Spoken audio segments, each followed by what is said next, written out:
Hello everyone, today I'll show you how to insert or add blank pages, a specific place or location in a PDF file using EaseUs PDF Editor. Click on this page thumbnail option and click right button here and select insert blank page,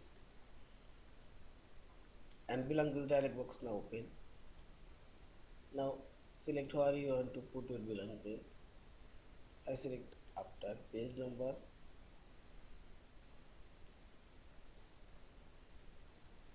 2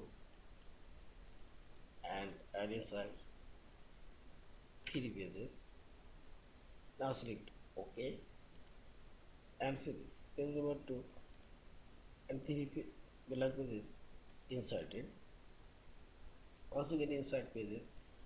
Click on this pages option and this insert blank page,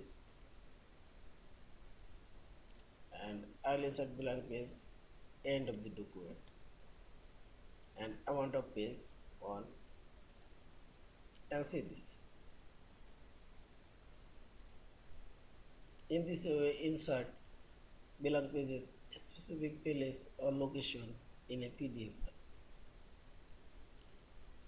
Yeah, thank you for watching. Please subscribe, like, share and comments.